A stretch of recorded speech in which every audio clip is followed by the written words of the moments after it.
In the meantime, tonight we're going to turn to the coronavirus here in the U.S. and that major headline that could affect millions of children, the potential for vaccinations now for the school year in the fall. Pfizer tonight saying human trials show its vaccine is 100% effective at preventing COVID in children as young as 12.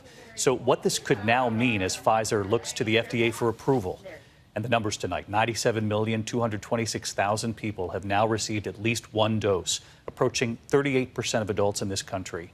But cases are on the rise in more than half the country tonight, and the CDC director's new warning this evening. There's also late word coming in tonight, a new headline breaking involving the Johnson & Johnson one-shot vaccine. Here's ABC's Stephanie Ramos now.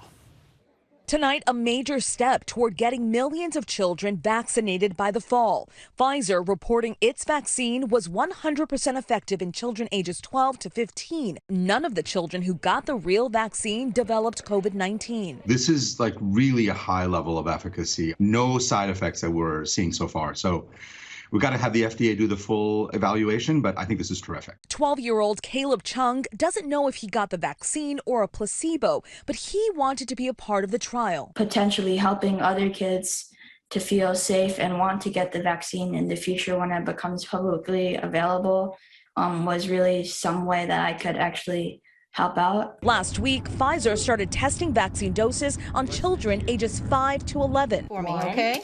2, 3. 9-year-old twins Marisol and Alejandra Gerardo got the vaccine last week. Both parents, who are doctors, say the girls handled it well. 5, 6, 7. They're doing great right now. The first day after, they both had sore arms, and then one of my daughters had a little bit of a fever as well as some swollen lymph nodes in her armpit. But other than that, that quickly resolved. Tonight, an all-out sprint to vaccinate. The country hitting a new milestone, 150 million shots in arms. But rising coronavirus cases and hospitalizations are looming. This is a critical moment in our fight against the pandemic.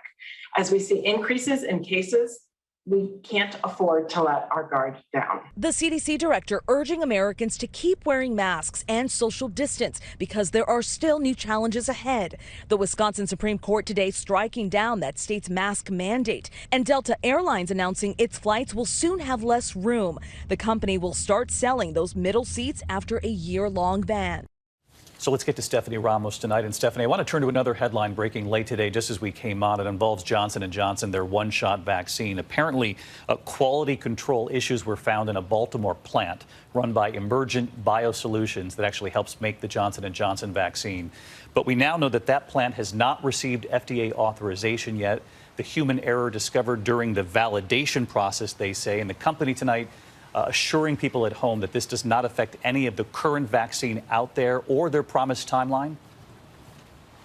That's exactly right, David. Johnson & Johnson says vaccines that were finished and distributed were never in jeopardy. Here's what they're telling us tonight. They say they've met their delivery targets and are still confident they will deliver 100 million doses in the first half of the year as expected. And as you mentioned, David, this plant was not yet authorized by the FDA. They say this quality control issue is part of the checks and balances that keep the manufacturing safe once it starts. David. That's why the checks and balances are in place. Stephanie, tonight, thank you.